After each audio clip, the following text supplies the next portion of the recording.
Look, I didn't mean anything by it, and I certainly didn't mean to hurt your feelings, but it's time to face facts.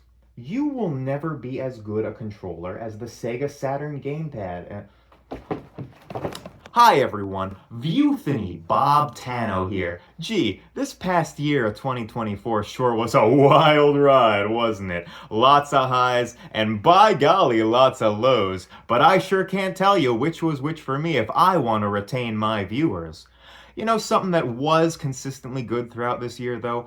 Fantastic music. I am of the belief that 2024 will really be looked back on as the beginning of the art world healing from the effects of the pandemic. The world began to open up a little bit, art seemed a bit freer and more vibrant and more creative, and really began to rule my life once more, as it should. So, why not ring in this new year with a little bit of good mojo and recount some of my favorite albums of the year, some that you may well have missed.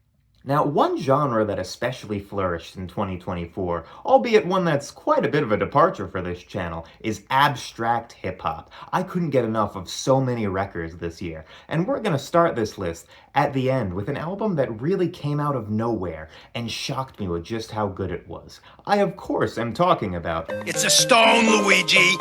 My whole life, I've been yearning for times gone by. Growing up in the 2000s, raised on nostalgia for classic rock like Pink Floyd and the Police, I certainly felt this way. All I heard from the adults around me was how great this era was, predating my own existence by 3 decades. How I could never even imagine. That's the problem, though. I could. I spent so much of my childhood and adolescence feeling detached from the culture around me, and thus from my coevals. Born too late to see the In the Flesh tour, born too late to pal around with Ariel Pink in a magical late 90s LA. Oh, but I was born just in time for the awful rap music on the radio. Yes, with a love for the 70s and a rudimentary concept of what sampling was, it was easy to see hip-hop as talentless trash. I mean, they weren't creating any new melodies, any new ideas. Why would I just want to listen to some monotone flexing over uninspired drum beats when 20 years ago, a hermit in California recorded some music in his room that sounds like my soul feels? And then I listened to Mad Villainy, and everything changed. Dude, like, oh my god, rap was actually really good. Sure, you had the trash on the radio, but at the heart of the culture, the real soul of rap, you had deep, emotional, anxious, thinking men and women, just like me, scribing their very soul over their nerdy love of records, willing their art into existence like some wild collage. And god damn it, I was too late to experience the best of it too. Yeah, so it turns out all the rap that really spoke to me, of course with some exceptions, came out in the 90s and early aughts. This is how my life as a music fan has felt. A game of catch-up and pining for days I never experienced. This is all to say, I'm really happy and feel really privileged to, maybe for the first time in my life, get to live through so much music that excites me at once, to form memories around these songs and experience their releases in real time. In this way, our first album, The Stone Tablet, feels like a real gift. There's no two ways about it. This is a rap fan's album. In a way, it feels like a natural evolution of the MF Doom and Tribe records I love. Commentary on life filtered through a love of old records, except this time those old records are the golden age of rap of the 90s. While certainly a lot of lyrics on this album can be penned down to the oft-criticized trope of rapping about rapping, coming from Brae here it all feels so much more genuine. On tracks like the opener, We Don't Believe You, and It's Been My Time, swelling horns and strings abound as the MC and producer relays that he's here to change the game, and it all feels so exciting and futuristic that you believe him entirely. You can sense a real love of hip-hop flowing through him. The production all feels so passionate and dedicated and dark and epic.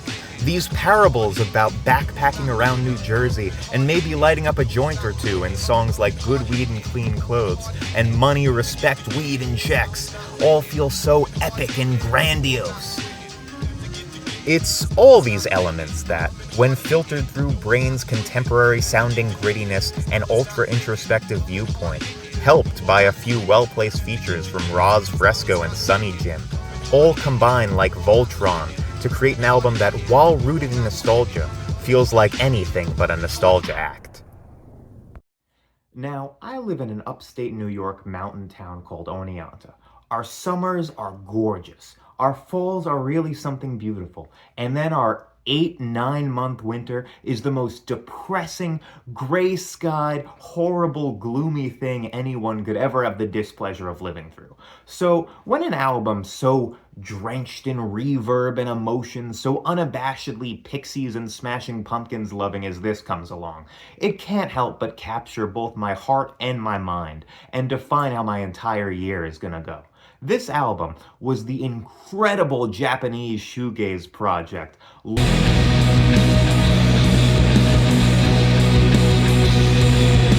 So I live in upstate New York, and during our seemingly endless winter, things can get really dark and really bleak. Sure, the snow is beautiful, and I really do love the wintertime up here sometimes. But a lot of the time, it's just so cold and so gray and so crappy out, it's just really, really easy to sink into bed on my days off and get nothing done. Why do you think this video has taken so long? And so, fitting it is, especially for this climate, that my year would begin with Japanese shoegaze outfit Cigarette in Your Bed's excellent and long-awaited second album, Lost In. Unabashedly inspired by the most angsty reaches of melancholy-era Smashing Pumpkins and some of the best Pixies songs, these solid 9 tracks really came to define the rest of my year going forward. Some of this album's more melodic cuts, like the fittingly infectious quasi-COVID anthem Don't Touch Me, I'm Sick, or the beautifully trepidation-soaked meditation on the future that is tomorrow, have remained evergreen staples of my music rotation throughout the year. But some of the darker, more searingly grungy tracks on this album that really communicate the vibe of staying inside in a frozen wasteland really matter to me extra during our long winters up here. A big part of why this album has stayed so evergreen to me over the past year since its release lies in its ability to so skillfully split the difference between its more upbeat, melodic, and poppy tracks, with its more experimental, down-tempo ambient excursions into creating tone and mood. If you're, like me, feeling a bit detached and seasonal affective this winter, and looking for darker music to really immerse yourself in those feelings, and also don't mind a splash of kanji or an obi strip to go along with your pleasing album covers, this is exactly the album you're looking for, and an exciting beacon of rock in the future. Continuing on the theme of surprise favorites of mine for the year, comes an album that didn't even have any promotion, that I didn't know about until someone emailed me the album, asking about a completely unrelated Ariel Pink CD. This album completely captured my heart and my mind the second I heard it. I couldn't stop listening to it on repeat. It just seemed to convey so much how I felt, amazing me that an album that seemed to come out of remote wilderness, out of nowhere, could make me feel this way. I, of course, am talking about the tragic attic, the tragic attic, the tragic attic, the tragic attic. Sometimes this little corner of the indie music internet can get tiring, you know? Trust me, I don't for a second lament how many wondrous demo tapes I get sent, and I really do cherish every word of every email that comes my way. But man, sometimes I catch myself wading through hours of samey, warbly vocals over pitch-bent guitar chords, wondering why I even go on. The truth is, while so many great projects exist in an effort to recapture that lightning-in-the-bottle magic of Han graffiti, setting out to do so with no philosophy or vision leads to, shall we say, uninteresting results. Then, every once in a while, I get a truly special tape in my inbox that reminds me exactly why I do it. This past summer, I got an email asking me about some Ariel Pink-related minutia, and after a few messages back and forth, the mysterious emailer introduced himself to me as Jack Ripper and mailed me a copy of his new project, The Tragic Attic. In a world of factory-duped, mass-stamped DIY releases on standard Norelco shells, oh my god, it feels so nice to get a personalized, handwritten tape, no less with individualized artwork. No set expectations, I popped in the tape and was immediately transported into my own mind. Cascading around me were noisy, reverbed-out guitars and white-hot vocals, not unlike those of Underground. I couldn't really tell you what any of the lyrics were, And my god, I didn't need to. Somehow it just felt right to listen to, you know? Listening through this tape, feeling its flavor of gothic expressionism wash over me, it just felt cool to be alive, you know? Listening to it again subsequent nights on my drive to work, while making dinner, it came to create a sort of comfortable, protected space within its harsh soundscape. Friends of the channel might recognize a lot of the things I have to say about this tape as things I also have to say about artists like Ariel Pinks on Graffiti, Boards of Canada, and that's what really makes this tape such a good antidote to all the endless Ariel likes. The Tragic Attic is not trying too hard to be something it's not. It's not a return to the good old days, nor music from another time. The Tragic Attic is music from today, written for today. And that sure feels good. Have you ever felt truly different? Maybe just a little alienated from all your peers and coevals? Implacably weird in a way that no one else can quite understand, but that haunts you, lingers around your shoulder like an albatross. I know I certainly do from time to time, and I could think of one fantastic Queens-based MC who feels the same. Junclassic has, for the better part of 20 years now, been putting out consistently fantastic music that really scrapes at the soul of mankind, all while playing with some of the best as a member of Monster Island Czars, or putting out one of Jazz Spastiks' best collaborative projects with them. And this year, when he collaborated with Chef Mike and Burnt Baccarat of the label Common and Normal to produce this fantastic tape, I couldn't help but immediately fall in love with Born in the Valence, abandoned my mother. Junclassic is a rapper that, in fact, does need a bit of an introduction, and that's a real shame. As I'll gladly say to anyone unfortunate enough to listen, June has been crushing it for the better part of the past 20 years. He's always been just barely in the background, opening for MF Doom, rolling with Monster Island Czars, collaborating with my beloved Jazz Spastiks on one of their best projects. And yet, he's never quite gotten his flowers. In this long career, June has seen it all. A penchant for gritty storytelling seeps into his lyrics. He's also one of the only rappers whose punchlines I will actually laugh out loud at. One thing he's not as good with, though, is production. June will be the first to tell you this too. Whenever he picks up the MPC, things turn out a little different. Smoking Joe alone, zoning in my bedroom. That's not a bad thing either, and I happen to personally love the off-kilter programming of Too Much Ain't Enough. But you'd be doing June's gift a real disservice to not introduce some tighter, more cinematic production to his soulful and gritty writing. On this EP, Afrocentric Alien, June finds himself collaborating with two titans, Chef Mike and Burnt Baccarat, to produce two takes on the same great EP. First off, to speak to June's writing, this EP reaches soaring highs and down-to-earth lows. In the beginning track, The Black Penguin, June tells life stories filtered through the lens of the Batman villain the Penguin, imagining himself as an environmentally concerned black sheep of a mobster, and inserting some delightful little nya nya nyas into the hooks. As the EP goes on, June paints pictures of his Queen's life, ranging from dark cinematic pictures of institutional violence to the often cruel absurdity of having to socialize with and fit in with others. There's a real cinematic storytelling to his delivery, one which blends well with both producers on this project, both in their own ways. The first side is Chef Mike's. His beats are also dark and moody and deliciously atmospheric. Swirling samples of dark bass lines, industrial drums, and decaying synthesizer stings abound, all while psychedelic natural tape effects and inexplicable choral stings really give this project its alien vibe.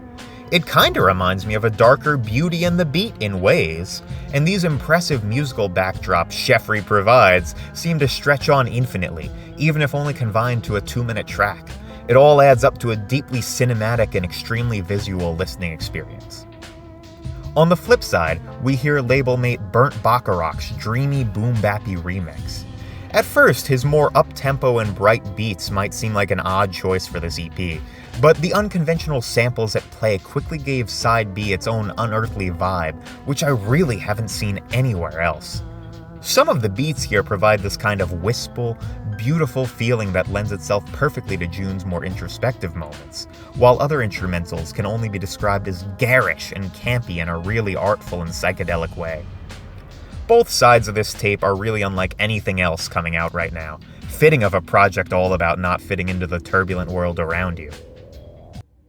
Throughout the course of this video, I've thrown around lots of grand statements about albums that sound the way I feel, that shaped my year, that shape who I am as a person. And I really mean all of those statements. I really am that sentimental. But my God, few pieces of music, few pieces of entertainment really shaped my year, felt as built for who I am, with me in particular in mind, as did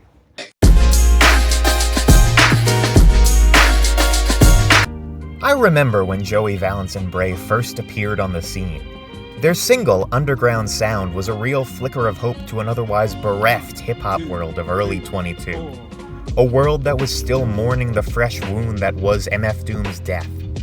The world was still in a very dark place, and as a side effect of COVID that often gets forgotten, a seeming pause on the greater culture of everything around us. Sure, it might seem like a comically small concern relative to a goddamn pandemic, but I like music. I like music that's creative and interesting and surprises me, but under the swirling storm cloud that was the vid, life seemed too bleak for artistry. This was palpable, especially as a fan of hardcore rap. It just felt like we were sinking deeper and deeper into a hole of creatively bankrupt, overly materialistic garbage, one from which we might never emerge.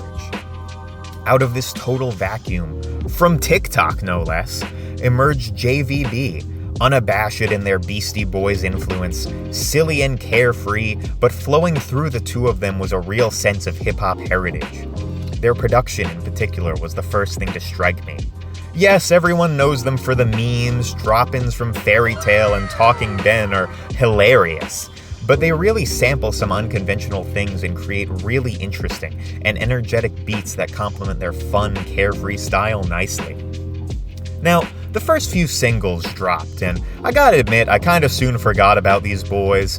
More specifically, I think I heard like Gumdrop and Punk Tactics and was unimpressed, but my God, I was missing out. Songs on that first LP like Tanaka and Street Pizza in particular really moved me. I got back into them right before No Hands released.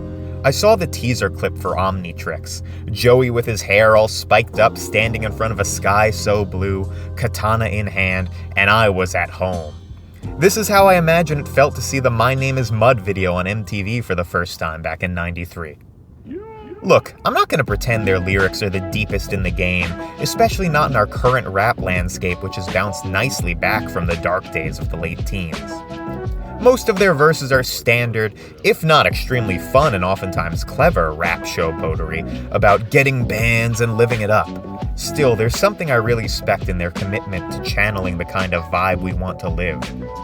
We get too caught up in the past, especially today in floods of YouTube think pieces on the golden age, days gone by that were better in a way we can't possibly recapture. I really see this in tracks like the opener Bus It and songs like Baddest Bitch that are unabashedly fun party tunes with their own kind of Frutiger Arrow vibes sprinkled in. Really, in a sense, everything is made up. I think it's admirable to will into being the kind of art and vibes you want to see. A lot of people might think it kitsch, but there's just such a genuineness behind JVB that I can't help but gobble up. And hey, it helps that I too long for the days of skeuomorphic web design, shutter shades, and those weird aquarium candles. You know, like the gel ones you weren't allowed to touch in your aunt's house. Hell, I don't know anyone who actually lit those up. Like, what was up with those? If you follow my social media, you may have sensed a big lack of one certain artist from this video, so maybe it follows that you know what's coming next. And if you know me personally, you know I don't shut the hell up about this guy. But I don't care. I need to scream his name from the top of every rooftop. This isn't just my favorite hip-hop album of the year. This isn't just one of my personal favorites of the year. This is, in my opinion, one of the best projects released in the past decade, and objectively one of the best albums of the year. I, of course, am talking about... I do this for my people who be looking at they phone at the party. So I got my bachelor's degree in English and... Okay, settle that, take it easy. And in my writing classes, we were taught one thing on the first day. A good writer can lay out his story in the most logical, chronological fashion, a way that makes it easily understandable to anyone. A great writer, though, a great writer can tell the story in the fashion that makes the most dramatic sense. Writers like this tend to play with time, withholding details until they have the most impact and can be felt the most. Not every piece of fiction should or needs to be like this, but when it's done well, it creates some of the most impactful stories ever told. When excellent New York City rapper Droog broke his uncharacteristic year-long silence to announce his new album entitled Movie, many people got excited. Some of Droog's best lyricism comes from introspection into his own life, dispensing his off-kilter and charming wisdom. The idea that his next album might be his very own biopic got lots of people talking. Droog is a very secretive rapper. He hangs out with the likes of Makhami, the God Fahim, and others whose entire brand is based on near anonymity in the internet age. Sure, you know Droog. He's your old pal. He cracks jokes, tells stories from his life, tactfully makes an off-color remark or two that regardless leaves you gasping with laughter. He's great. But we don't really know him, and that rules. However, there's just this ever-present sense that we're missing some fantastic coming-of-age tale. From Yad's few interviews where he discusses his own Eastern European heritage and subsequent struggle to adjust to the American school system, or albums like Time with stories from his adolescence, there's just a vibe that we're missing out on lots of great tales. And so it is, in his newest effort, Movie, Droog lays out the story of his life. And I don't know how to say this, but I've never felt so understood. The record starts with Droog welcoming us to his movie, beginning the cinematic tale over big brass bands and star-studded parties. The album begins with a sense of where it will end, bringing a shine of catharsis to even its bleakest moments, knowing that our leading man will end up alright. The next few tracks serve to further hype us up for the journey ahead. All those boastful sounds fall away to melancholic pianos and piercing drum machines. In the opening tracks, Droog walks through his struggle to integrate into American life, often having to hide his heritage from his classmates and friends, struggling to form connections with people as he drifted through life without discernible ambitions. A real emotional high point of the album comes in the track Grandmother's Lessons, wherein Yad describes his relationship with a grandmother who raised him, recounting his own regrettable actions and wishing for just one more cup of tea with her. The track The Sandbox delves further into Droog's losses, recounting the sad stories of two friends he lost to substance abuse. As the album progresses, we really hear Droog mature as he gains an understanding of the English language, perhaps better for being thrown into its deep end as a child. Through this, we hear him take up the mantle of rapping and gain a sense for what sets him apart from the rest of the genre. While other rappers are all too ready to tell you about their own, often exaggerated street lives, Droog wants to go beyond and find the root of his feelings, and perhaps even romanticism in the mundane. He's not trying to pretend that these very real problems in life don't exist, or even just forget about them, but in discussing them openly and fully dissecting them can come a form of closure, one of truly knowing yourself. As the record comes to a close, we hear Droog come to finally accept himself on the track Yaddy Dotty, and I really like this one. I don't know if it comes through on the videos, but in real life, I'm very anxious and battle with low self-esteem. And dude, this song was just made for me. Oh my god, over this, might I add, absolutely rocking beat where bubbly flutes cascade over this slinky bass line, Droog raps about being a homebody. It's so good. In particular, I really love that Death Grips line, and the line about checking your phone at the party. You know, usually media about anxiety feels so contrived, but this song seems to come from a real personal place. Finally, the album ends with the title track, where Droog lays out the idea that life is but a movie. In this song, he reflects on the journey he's had and prepares for the coming years, vowing to be a calmer person and live with purpose. It's a powerful and pretty moment, a meditation on the flow of time, fitting to end a story told so beautifully out of chronology.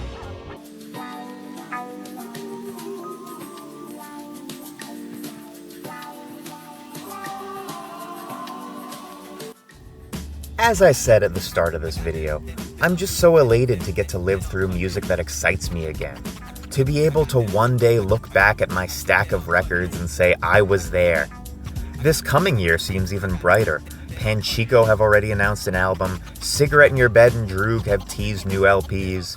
Not to mention the new Lemon Demon and Boards of Canada records are surely close. They've gotta be right around the corner, huh? Now if only we could get a new Jazz Spastiks record. Have a good night, guys.